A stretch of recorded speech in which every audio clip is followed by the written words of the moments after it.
अस्सलामुअलैकुम वरहमतुल्लाहि वबरकातुहू। उम्मीद करती हूँ कि आप सब खैरियत से होंगे। आप देख रहे हैं द लर्निंग लाउंज। आज की इस वीडियो में हम लोग डिस्कस करेंगे अबाउट विक्टोरियनिज़म, जो कि एक बिल्कुल ही नया टॉपिक है।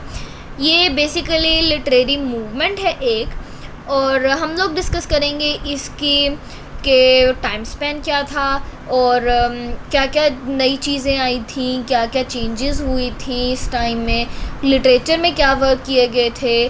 और उसके अलावा हम लोग पोइट्स को हम राइटर्स को डिस्कस करेंगे ना, मतलब राइटर्स को डिस्कस करेंगे तो उसमें पोइट्स भी आ जाएंगे। तो हम लोग इन सब चीज़ों का एक थोड़ा सा ओवरव्यू ले लेंगे।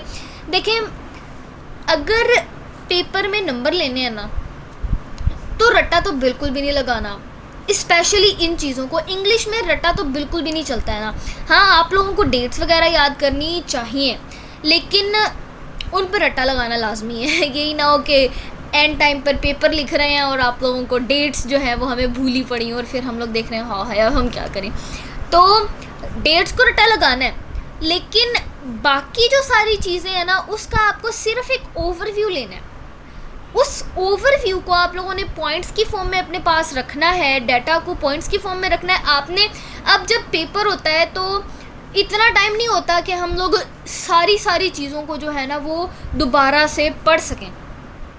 तो उसमें यही होता है कि आपने एक ओवरव्यू लेना होता है चीज़ों का। आप लोगों ने थोड़ा चीज़ों को जो है ना वो समझ लेना है कि इस टॉपिक में हमें क्या क्या चीज़ें बताई गई हैं, ताकि आप पेपर में जो है वो लिख सकें। आप लोगों को क्रिएटिव राइटिंग आनी चाहिए, मतलब खुद से लिखना आना चाहिए कि हम लोगों ने क्या क्या चीज़ें राइट करनी है। अपनी वर्डिंग में बनाकर इंसान लिख लेता है आराम से। जिसको इंग्लिश आती है ना, मतलब इंग्लिश थोड़ी बहुत ग्रामेटिकल उसकी थोड़ी सी जो है वो ओके है, तो वो आराम से लिख सकता है। उसकी वोकैबुलरी थोड़ी सी स्ट्रॉन्ग होनी चाहिए, लेकिन बहुत ज़्यादा सुपर वोकैबुलरी भी मतलब लाजमी नहीं है कि आपको जो है वो अपने हाई फाई ही लिखना है, लाइक डिफ़िकल्ट वर्ड्स ही यूज़ करने हैं, लाजमी नहीं है। आप लोग सिंपल राइटिंग में भी अपना लिखकर आराम से नंबर ले सकते हैं। तो खैर टॉपिक की तरफ आते हैं। विक्टोरियनिज़म हमारा टॉपिक है, जो कि एक लिटरेरी मूवमेंट है। इसका टाइम पीरियड जो है हमारे पास, टाइम स्पैन, वो है 1837 to 1901। कोई भी लिटरेरी मूवमेंट जो होती है उसको बेसिकली नाम किसी भी फेमस चीज़ की वजह से दिया जाता है। और विक्टोरियनिज़म जो है ये एक लिटरेरी मूवमेंट, और इस लिटरेरी मूवमेंट को विक्टोरियनिज़म क्यों कहा गया है, उसकी बेसिक वजह यही है कि जो ये टाइम है ना 1837 to 1901, ये इसमें जो है मोहतरमा क्वीन विक्टोरिया जो हैं, ये क्वीन थी एक्चुअली, तो उसकी वजह से जो है इस लिटरेरी मूवमेंट को विक्टोरियनिज़म कहा गया था। अब हम देखते हैं इसकी ट्रांसफॉर्मेशन के हवाले से। ट्रांसफॉर्मेशन का मतलब होता है चीज़ों का चेंज होना। चेंजेस क्या क्या हुई थी कि सोसाइटी जो है वो चेंज हुई थी रूरल टू इंडस्ट्रियल, मतलब कि पहले जो है वो विलेजेस थे, फिर उसके बाद लोग जो है वो फार्मिंग करते थे। लेकिन क्वीन विक्टोरिया के टाइम में ऐसा हुआ था कि इंडस्ट्रीज़ लगना शुरू हो गई थी, जिसकी वजह से सोसाइटी जो है वो गाँवों से, विलेजेस से चेंज हुई थी सिटीज़ में। और उसके बाद हमारे पास कुछ इन्वेंशंस हुई थी, जैसे कि स्टीम इंजन है, फिर रेल रोड्स जो हैं। और रेल रोड्स का हमारे पास जो मेन पर्पस था और मेन जो बेनिफिट हुआ था वो था कि लोग जो है वो एक दूसरे से कनेक्ट हुए थे किसी भी पर्पस के लिए, लाइक बिजनेस से रिलेटेड भी तो आपको इंटरेक्शन लोगों से ही जाकर करना होता है। और उसके अलावा आपको अगर फैमिली से मिलना है, वो भी देयर आर पीपल। तो जो है क्वीन विक्टोरिया के टाइम में जो है यही हुआ था कि रेल रोड्स जो है, रेलवे का जो नेटवर्क बना था उसने लोगों को कनेक्ट किया था। फिर स्टीम इंजन जो है इसने पावर के अंदर पावर प्रोवाइड करने में बहुत ज़्यादा इम्पोर्टेंट जो है वो रोल प्ले किया था। इसकी वजह से जो है इंडस्ट्रीज़ में बहुत ज़्यादा जो है वो फ़ायदा हुआ था लोगों को, कि मतलब उनको पावर के लिए जो है वो फिर प्रॉब्लम्स नहीं हुए थे कि मतलब हैवी मशीन्स चलानी होती हैं इंडस्ट्रीज़ में, तो ऑब्वियसली तो उसके लिए जो है फिर उन्हें पावर की भी ज़रूरत होती है। तो स्टीम इंजन ने जो है वो इस चीज़ में बहुत ज़्यादा हेल्प की थी।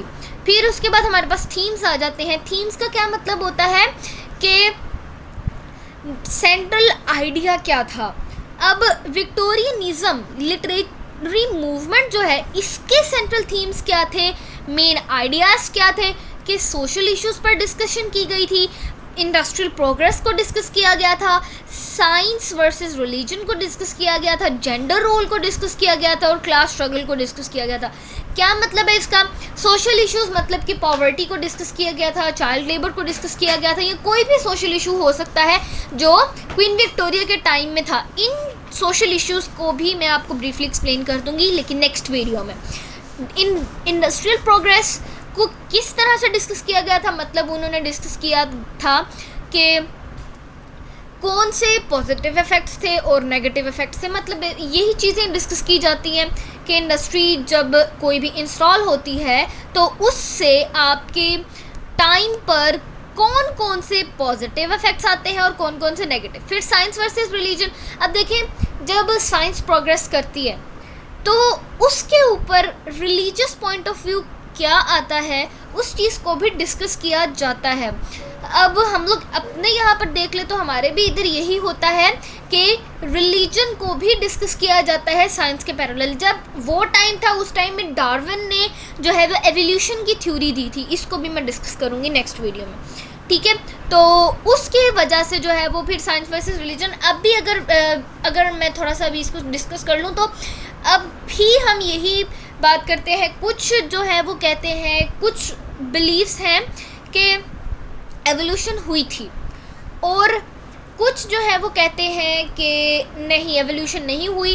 Every single creature was created in its present form, ठीक है। हम लोगों ने साइंस में जो है वो इस चीज़ को डिस्कस किया हुआ है कि मतलब इस हवाले से भी तब भी रिलीजियस जो है और साइंटिफिक काफ़ी ज़्यादा इसमें तजाद थे, ठीक है। फिर उसके बाद जेंडर रोल के हवाले से डिस्कस किया जाए तो उसमें यही चीज़ आ जाती है कि मेल और फीमेल का रोल सोसाइटी में क्या था। फिर क्लास स्ट्रगल हमेशा वही करता है जिसको कुछ चाहिए होता है, और जो अपर क्लासेस होती हैं उस टाइम में तो upper classes too much hi fi थे, मतलब कि वहाँ पर जो है उन लोगों के पास ईच एंड एवरीथिंग थी, उनको किसी चीज़ की ज़रूरत नहीं थी हाई क्लासेस को। तो और वैसे भी स्ट्रगल जो है वो हमेशा लो क्लास ही करती होती है, to get better, to get facilities, to get things, ठीक है।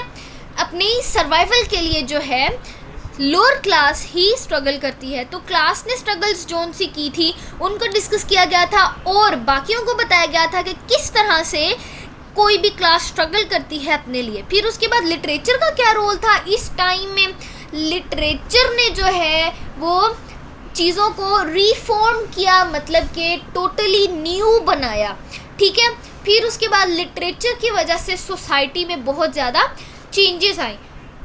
उम्मीद करती हूँ कि आप लोगों को यहाँ तक समझ आ गया होगा। बाकी जो है ये थीम्स के हवाले से मैं आप लोगों को थोड़ा सा बता दूँगी और लिटरेचर का जो रोल है इसको भी मैं थोड़ा सा आप लोगों को डिटेल एक्सप्लेनेशन दे दूँगी नेक्स्ट वीडियो में। तब तक के लिए